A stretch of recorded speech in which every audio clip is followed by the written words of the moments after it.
So hello everyone, आज की इस पर्टिकुलर वीडियो में हम बात करने वाले हैं अटैक ऑन टाइटन के सभी टाइटन शिफ्टर्स की। बेसिकली ये रैंकिंग वीडियो होगी जिसमें वीकेस्ट टाइटन नंबर 9 पे होगा और स्ट्रॉन्गेस्ट नंबर 1 पर। और हाँ, कुछ टाइटन्स थोड़े कमजोर है और कुछ काफी ओवर पावर्ड, बट सारे टाइटन्स के अपने अपने स्ट्रॉन्ग पॉइंट्स हैं जो किसी दूसरे में मौजूद नहीं है। सो स्टार्ट करते हैं अपन ये डिस्कशन। सो नंबर 9 पे है हम सबके ख्यालों की परी पीक चान द्वारा इनहेरिट किया गया टाइटन, जो है car Titan. So car Titan की स्पीड और इंड्योरेंस कमाल की है। इनफैक्ट कार टाइटन बिना रेस्ट लिए महीनों तक टाइटन फॉर्म में रह सकती है और इसकी ये एबिलिटी लंबे मिलिट्री ऑपरेशंस में काफी काम आती है। पीक ने यहाँ तक क्लेम करा है कि वो एक बार में लगातार 100 बार कार टाइटन में बदल सकती है। वेल, पता नहीं ये करके क्या फायदा होगा उसे।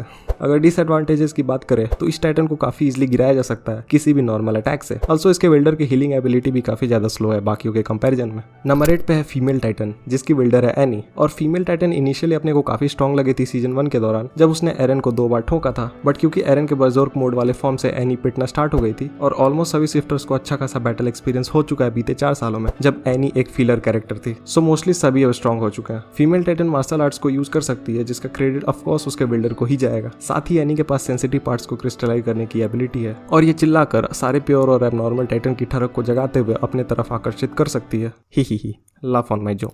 नंबर 7 पे जो टाइटन है, ये देखकर इधर दर्द होता है इधर, बट क्या ही करे, जो हाल इसका सारे बैटल के बाद होता है वो शायद ही किसी का हुआ होगा इतनी बार लगातार। सो आर्मर टाइटन की बॉडी प्लॉट आर्मर से सराउंडेड है, जो कि उसके बॉडी को कैनन अटैक से प्रोटेक्ट करती है अगर वो कैनन्स मिडिल ईस्ट फोर्सेस के नहीं है तो। इस टाइटन की रनिंग स्पीड अच्छी खासी है और ये टाइटन सुपर हीरो लैंडिंग करने में माहिर है।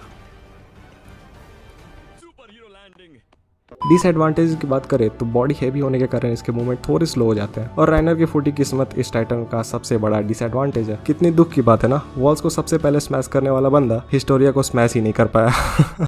नंबर 6 पे है अटैक ऑन टाइटन की फर्स्ट लेस्बो कैरेक्टर द्वारा बिल्ड किया गया टाइटन, जो कि काफी स्मॉल था साइज में। And I personally don't know Ymir के पास ये ऐसा क्यों दिखता था। सो जॉ को बाद में पोर्को बिल्ड करता है और इसे इसके पूरे पोटेंशियल पे यूज भी करता है। इनफैक्ट इसने कुछ इंस्टेंट पे एरन तक को ओवर पावर कर रखा था, जो कि अपने आप में एक काफी बड़ा फीट है। जॉ के क्लॉज और जबड़ा इन जनरल ईओटी के यूनिवर्स के सबसे स्ट्रॉन्गेस्ट है, जिससे वो टाइटन किसी भी चीज को चीर फाड़ सकता है। साथ ही इसकी एजिलिटी सारे शिफ्टर्स में सबसे ज्यादा है और ये सारे फीचर्स मिलकर जॉ को काफी स्ट्रॉन्ग बनाते हैं। नंबर 5 है मोंकी का, जो इतना स्ट्रॉन्ग जीक के कारण बना और इसका लुक विल्डर पे काफी हद तक डिपेंड करता है। पास्ट के 20 टाइटन बकरी, वेल, सांप और न जाने क्या क्या थे। सो अपने इस बंदर वाले फॉर्म को जीक अपनी स्मार्टनेस से काफी अच्छे से यूटिलाइज करता है, जिसमें वो बेसबॉल की तरह किसी हेवी बॉम्बार्डमेंट ऑब्जेक्ट जैसे पत्थर या इवन घोड़ा उठा के सामने वाले को दे मारता है और उसकी ये बारिश काफी ज्यादा डिस्ट्रक्शन मचाती है। साथ ही जीक अपने रॉयल ब्लड के कारण अपने स्पाइनल फ्लूइड को यूज करते हुए एल्डियंस को प्योर टाइटन में कन्वर्ट करने के साथ साथ उन्हें कमांड भी दे सकता है। सो नंबर 4 पे है जंग हथौड़ा टाइटन। नहीं समझे?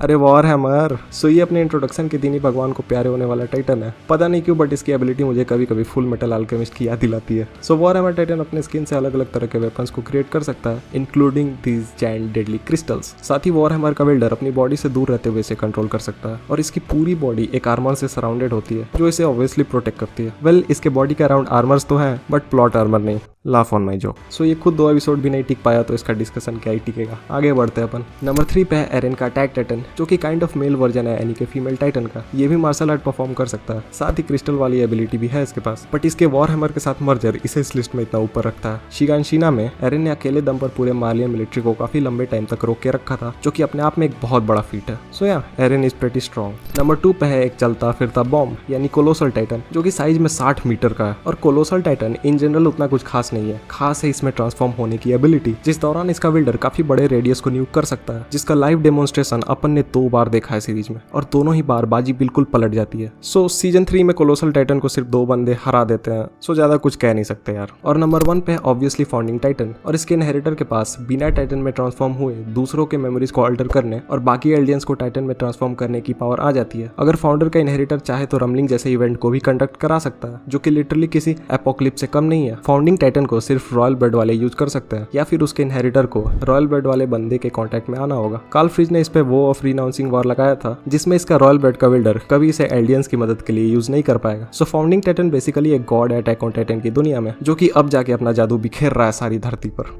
And that is it. So attack on Titan और in general anime related stuff के लिए सब्सक्राइब कर देना इस चैनल को बेल आइकन दबाने के साथ ही लाइक भी कर सकते हो अगर ये वीडियो बाई चांस अच्छी लग गई हो तो। अभी के लिए इतना ही था। See you all in next video. This is Saket from an enthusiast. Peace out.